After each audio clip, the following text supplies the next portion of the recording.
Hello, my name is WiFiPunk, and I'm here to teach you how to make an Udon world for VRChat. Now, if you've never made a world for VRChat, or if you've never made an Udon world, this is a great place to start. Even if you have, hopefully there's a couple of little tricks and stuff that I can teach you. There's always more to learn when it comes to Unity. I've been doing this stuff for years, about going on about 3.5 years, and I'm still learning more every day. So just keep that in mind that it's okay to take things slow. I am going to skip over a couple of things, just assuming that you've kind of basically used Unity a little bit. And if you haven't, I highly recommend going to the documents page of the VRChat website and making sure you're on the right version of Unity. That's a big one, as well as getting the SDK. Now, we're going to be using the SDK3 for Worlds. I highly recommend you use that one now, unless you specifically need the old SDK for any particular reason, maybe some prefabs or something. I highly recommend this. I do have a video that walks through the basics of setting up an SDK2 world. So if you want that, I'll also link that in the description. But just to get started, there are a lot of reasons why you might want to get into world building, and there's a lot of reasons why you'd want to do it now. Just in general, there are a lot of reasons, like the fact that it comes with a lot of clout. It's also an excellent form of self-expression. And above all, it's really hot.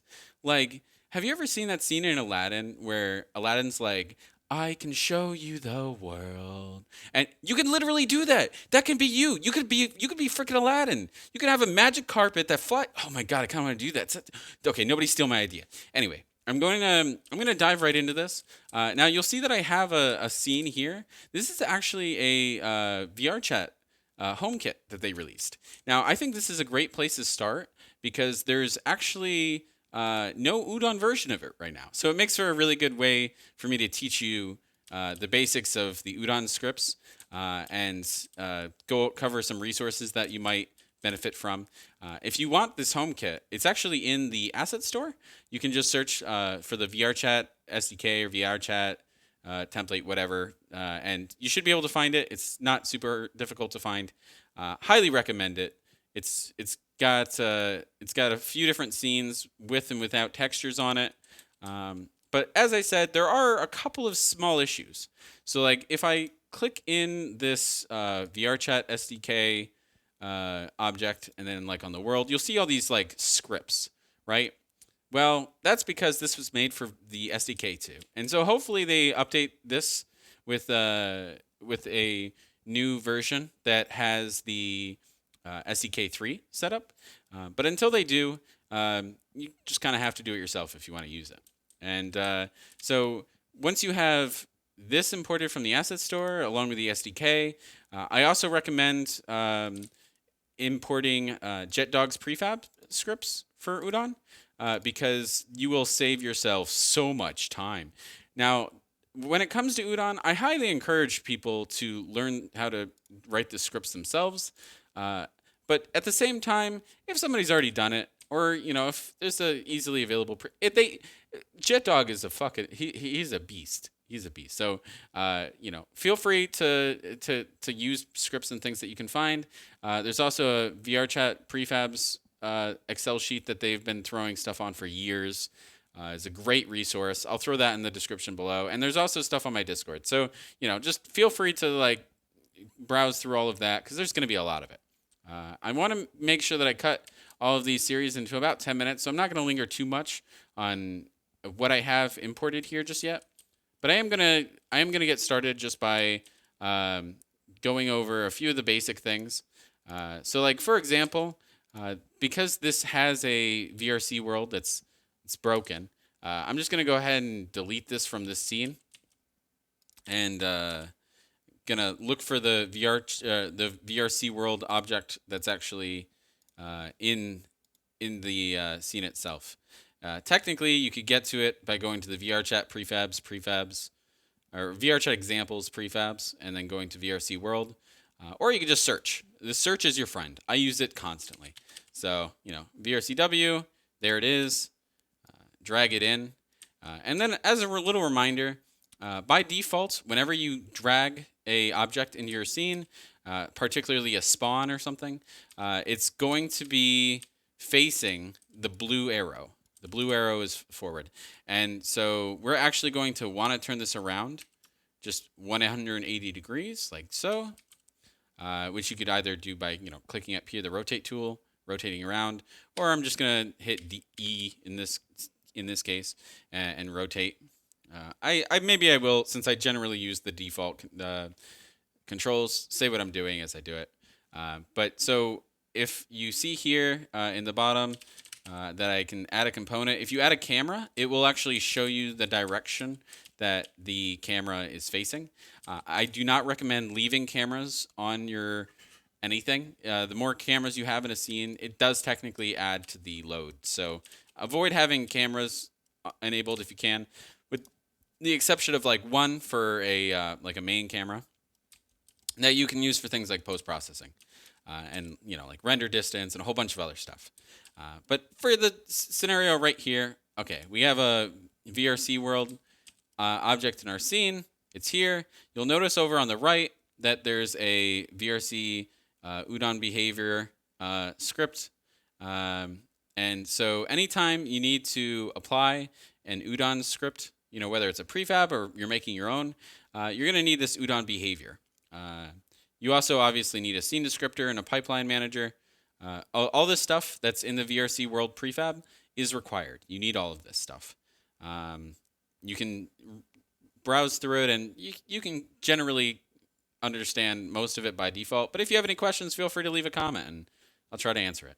So down here, you'll see things like jump impulse, which is just how high you can jump. So I could set that to 4.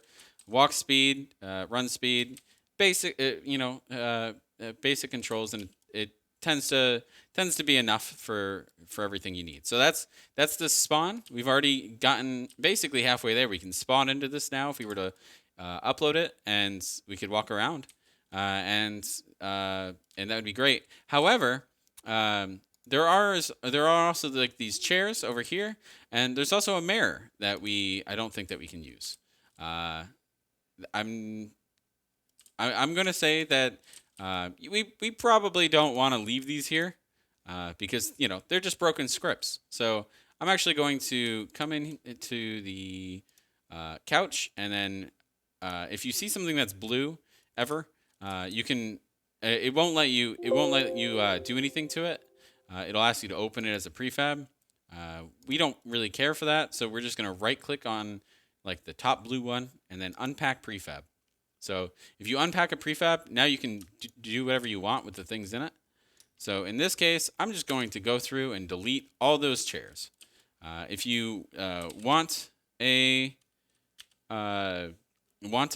chair for Udon, you can go down here, look for the Udon chair prefab, which is under the VRChat examples prefabs, VRChat chair. Now these are all included with the SDK. They did not used to be, and I'm very glad that they are now. So it saves you a lot of time, a lot of hassle, and it's a good place to start. So you're gonna drop this in here like so, and I'm not gonna make this anything too fancy. You can make it as fancy as you so desire, but I'm just gonna like throw, let's say, like 3 of them in here right now. And then I'm actually going to just keep them organized. I highly recommend keeping things organized. But I'm going to go through and I'm just going to, well, actually, I'm going to unpack these too. There we go. And then I'm going to delete these actual chairs, like the physical chairs.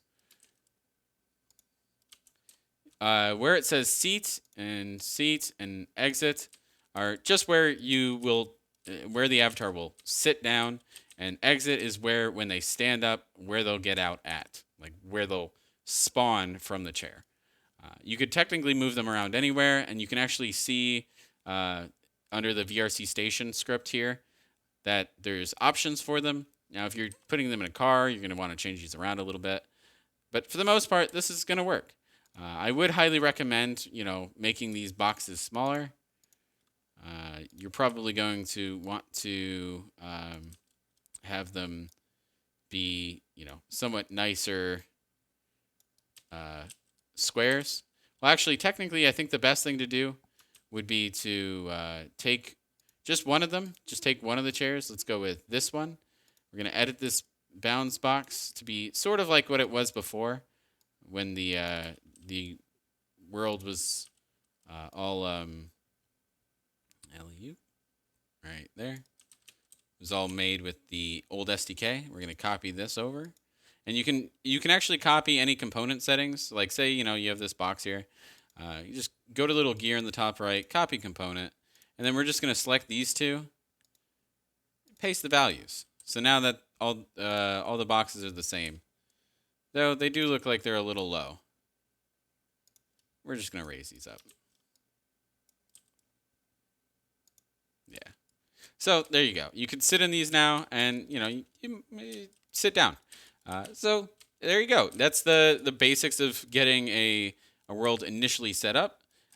You can also make sure that you have a mirror in here, which I highly recommend. So if you just search mirror, you can come down here. You'll see a mirror prefab. Also in the VRChat examples under the prefabs, like so right here. We can just drag this in. And let's say we wanted to put it on this wall. So we'll do that.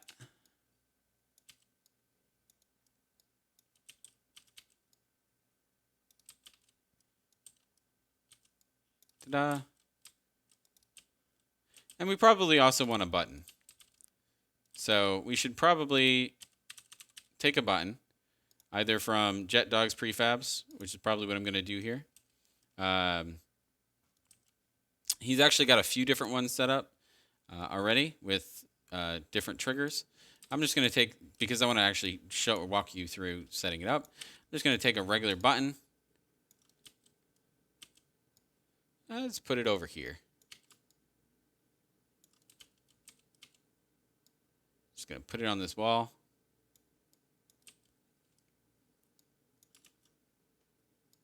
Beautiful button.